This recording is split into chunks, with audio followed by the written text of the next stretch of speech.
There is the axis of this pendulum. So you all know, for a real pendulum, consisting of a swinging rigid body called a compound pendulum, the length is more difficult to define, right? So, a real pendulum swings with the same period as a simple pendulum with a length equal to the distance from the pivot point. Nikhil ekkada? Unnanayya. Ammo.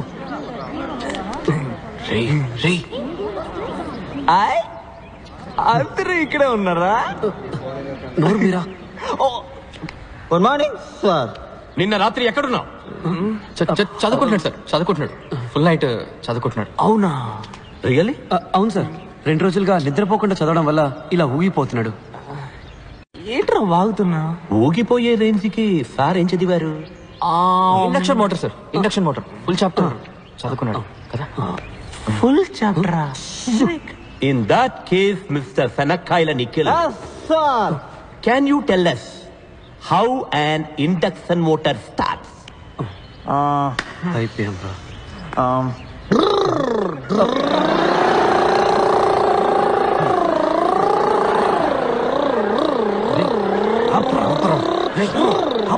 Stop it!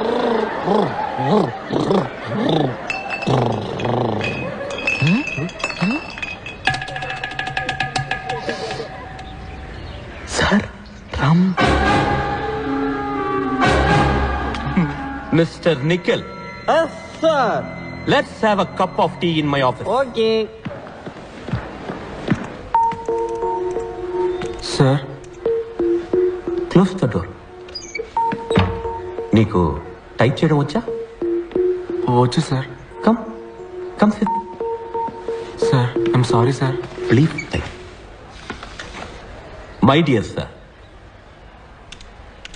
నేను చాలా బాధపడుతూ తెలియజేయున్నది ఏమనగా, మీ అబ్బాయి క్రమశిక్షణ తప్పిన కారణంగా ఈ college నుండి no delete the matter. Go back. మీ అబ్బాయి శనక్కాయల నిఖిల్ ఈ కాలేజీ నుండి తీసివేయబడ్డాడు. Come on type. Go ahead. Sir మా నాన్న చనిపోతారు సార్. నేను తీసుకున్న నిర్ణయం మార్చబడదు. ఆయన ప్రాణాలతో ఉన్నదే నన్ను ఒక ఇంజనీర్ గా చూడడానికి సార్. అది నా ఇంటి గుమ్మల్లో పిస్కొట్టకు ముందు ఆలోచించుండాలి. నన్ను ఒక్కసారికి క్షమించండి sir. Sir please sir. Okay, letter నుంచి నీ పేరు తీసి నీ పేరుకు బదులుగా పంచబట్ల సారంగపాణి పేరు రాయి. నిన్న రాత్రి నీతో పాటు వాడు ఉన్నాడని నాకు తెలుసు. నువ్వు అప్రూవర్గా మారు, నిన్ను క్షమిస్తా. నీకు 7.5 నిమిషాలు టైం ఇస్తున్నా, ఆలోచించి చెప్పు.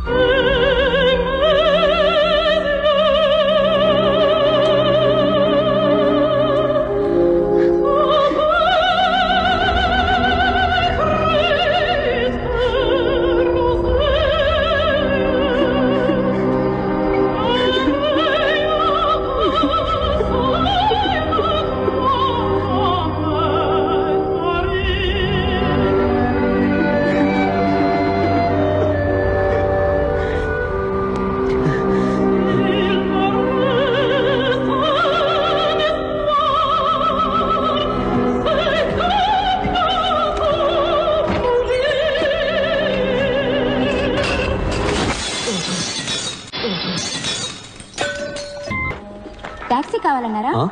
వచ్చింది. నేనే పిలిపించాను రా. టాక్సీ ఎందుకు? నేను క్యాంపస్ ఇంటర్వ్యూకి వెళ్తున్నాను. నువ్వు నాతో వస్తున్నావా? కాదు, నేను ఇంటర్వ్యూకి వెళ్తున్నాను, నువ్వు ఇంటికి వెళ్తున్నావు. నేనెందుకు ఇంటికి వెళ్ళాలి? ఆ రోజు మనం పాండికి ప్రామిస్ చేశాంగా, మర్చిపోయావా? నీ టైం నాకివ్వు. జోక్లు వద్దురా, నేను ఇంటర్వ్యూకి వెళ్ళాలి. ఇది చదివాక నువ్వు ఇంటర్వ్యూకి వెళ్ళవనుకుంటాను. ఏంటది? లెటర్. హంగేరీ నుంచి ఎవరో మాతే, బెన్స్ మాతే, ఫోటోగ్రాఫర్ అట. మాతే ఆ లెటర్ పోస్ట్ చేస్తావా? బ్రెజిల్. మొహానికి జీతం ఒకటే.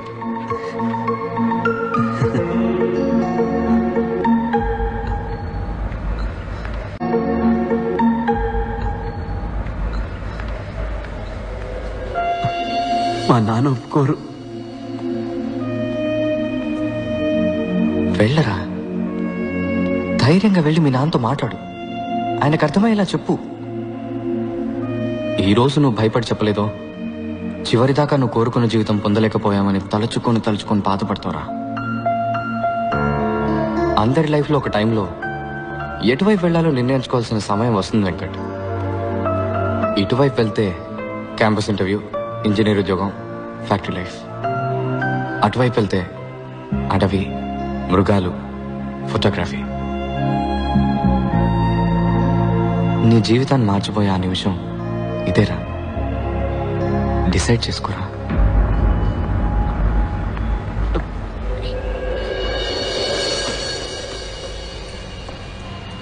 ఈ గిఫ్ట్ వాడికి నచ్చుతుందంటావా? ఏమండి, వాడి చదువుకి చాలా అప్పులు చేశారు. ఇప్పుడు ఇంత ఖర్చు పెట్టి ఈ కంప్యూటర్ అవసరం అంటారా? ఏం నువ్వు మాట్లాడుతున్నది? మన అబ్బాయికి మొట్టమొదటిసారి ఉద్యోగం రాబోతోంది. మనం కన్న కళ్ళన్నీ నెరవేరబోతున్నాయి. వీటన్నిటికన్నా డబ్బు ఎక్కువ చెప్పు. వెంకట్,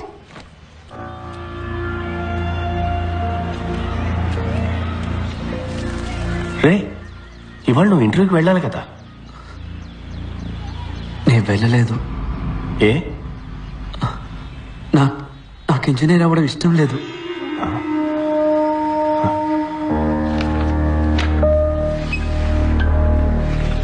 ఏమైంది? ఏదైనా యాక్సిడెంటా? నేను కాలేజ్ బిల్డింగ్ పైనుంచి దూకేశాను సార్. ఏ? నన్ను కాలేజీలోంచి డిస్మిస్ చేశారు. దేనికి? నేను తాగేసి ప్రిన్సిపల్ ఇంటి గుమ్మలో పాస్ పోసాను సార్. పిచ్చి వెతవ పాణి నోటుకొచ్చింది చెప్పి నేను బ్రెయిన్ వాష్ చేశాడు రా. నాకు ఇంజనీరింగ్ బుర్రకు ఎక్కటం లేదు నాన్న. పొరపాటునైనా కూడా పనికిరాని ఇంజనీర్ని అవుతాను. పాణిది సింపుల్ బిలీఫ్.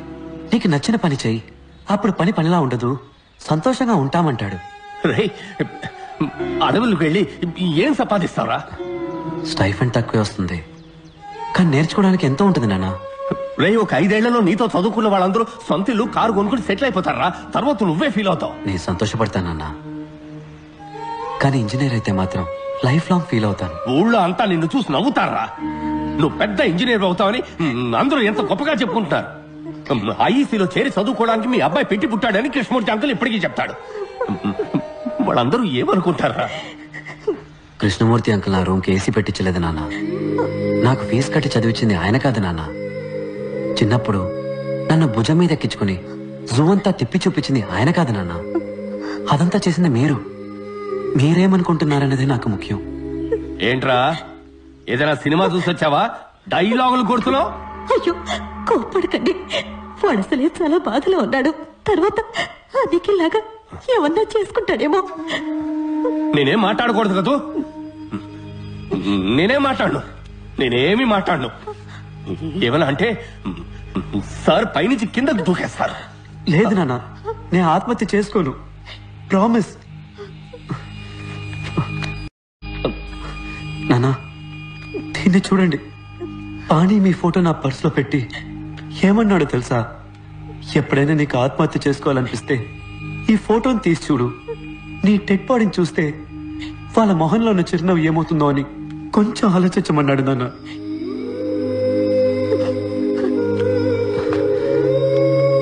నాన్న, నేను మీతో మనసు విప్పి మాట్లాడడానికి వచ్చాను. ఆత్మహత్య చేసుకుంటానని భయపడడానికి కాదు. నానా, నేను ఫోటోగ్రాఫర్ని అయితే ఏమవుతుంది నానా? జీతం తక్కువ వస్తుంది, చిన్న ఇల్లు, చిన్న కారు, కానీ నేను చాలా సంతోషంగా ఉంటాను. I will be very happy. వచ్చే జీతంలో మీకు ఒక మంచి షర్టు, అమ్మకు ఒక మంచి చీర కొనిస్తే చాలు, నా మనసుకి ఎంతో తృప్తిగా ఉంటుంది. నేనెప్పుడు మీరు చెప్పినట్టే నడుచుకుంటూ ఉన్నాను కదా. ఈ ఒక్కసారికి నా మనసు చెప్పినట్టు నడుచుకొని ఇవ్వండి నాన్న. ప్లీజ్ నాన్న, ప్లీజ్.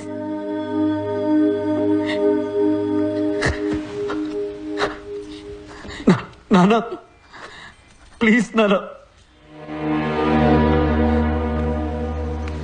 నేను ఇది తిరిగి ఇచ్చేస్తాను. వెంకట్, ఒక ప్రొఫెషనల్ కెమెరా ఎంత రేట్ ఉంటుందిరా? ఇది ఇచ్చేసి ఎక్స్చేంజ్ లో అది తీసేసుకుందాం. కాస్త ఎక్కువైనా పర్వాలేదురా.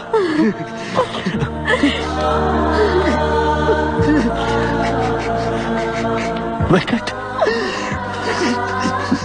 నీకు నచ్చిన పని చేయరా?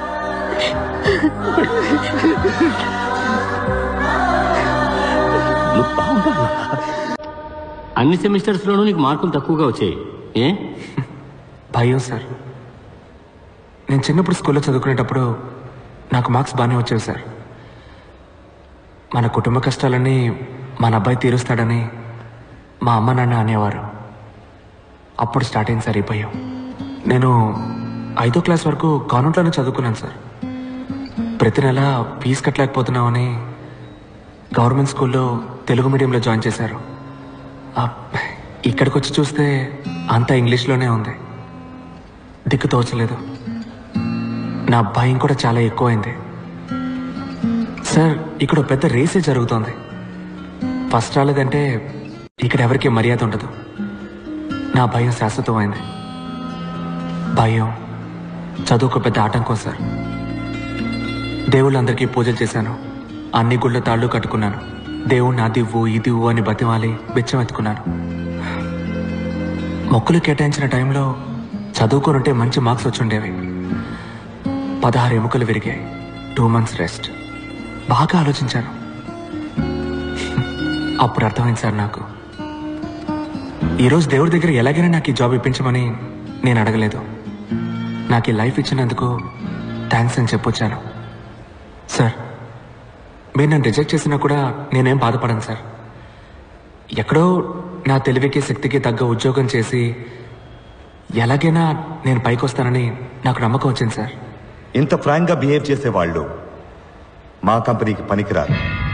క్లయింట్స్ని హ్యాండిల్ చేయడానికి డిప్లొమాటిక్గా మాట్లాడే వాళ్ళే మాకు కావాలి. You are too straightforward. But నువ్వు నీ యాటిట్యూడ్ని కంట్రోల్ చేసుకుని పనిచేయగలను అని నువ్వు మాకు అష్యూరెన్స్ ఇస్తే వీ మే కన్సిడర్ యూ. సొంత కాళ్ళ మీద నిలబడ్డం నేర్చుకున్నది నా 2 కాళ్ళు విరిగాకే సార్. దెబ్బతిన్న తర్వాత వచ్చింది సార్ ఈ యాటిట్యూడ్. మార్చుకోవడం కుదరదు. మీ ఉద్యోగాన్ని మీరు ఉంచుకోండి. నా యాటిట్యూడ్ని నేను ఉంచుకుంటా. సారీ సార్, తప్పుగా అనుకోకండి. ఆగు. 25 సంవత్సరాలుగా నేను ఎంతో మందిని ఇంటర్వ్యూ చేశాను. అందరూ జాబ్ పొందడం కోసం మేము ఏమి చెప్పినా సరే సరే అంతలా ఆడిచ్చిన వాళ్లే. నువ్వు ఎక్కడి నుంచి వచ్చావయ్యా? సార్, సాలరీ ప్యాకేజ్ డిస్కస్ చేద్దామా?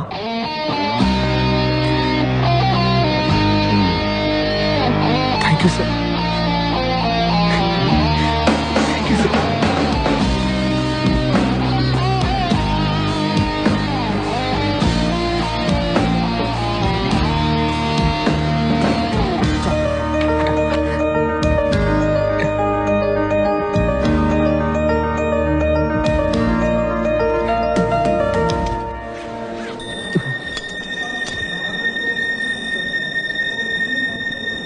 Guruji, you are great. మమ్మల్ని ఆశీర్వదించండి.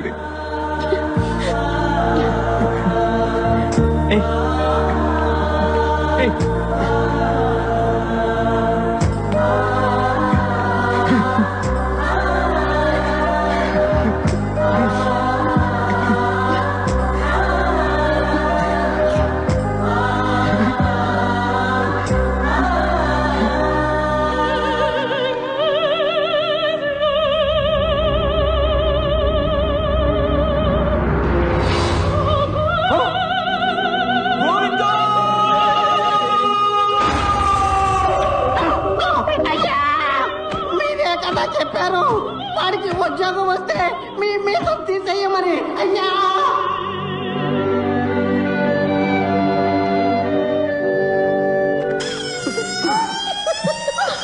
ఏంటన్నది? మీసం లేకుండా లేడి మొహల్లా తయారయ్యా. నా పరువు కాస్త పోయింది. శనక్కాయల నిఖిల్, ఈ ఓటమిని నేను ఒప్పుకోను. ఫైనల్ ఎగ్జామ్లో పాస్ అయితేనే కదరా నీకు జాబ్ వచ్చేది. ఈసారి క్వశ్చన్ పేపర్ని సెట్ చేయబోయేది విరూపాక్ష సుందరం రా. Dad, that's not fair. Everything is fair in love and war. This is World War III. Nikhil, నువ్వు చచ్చావురా.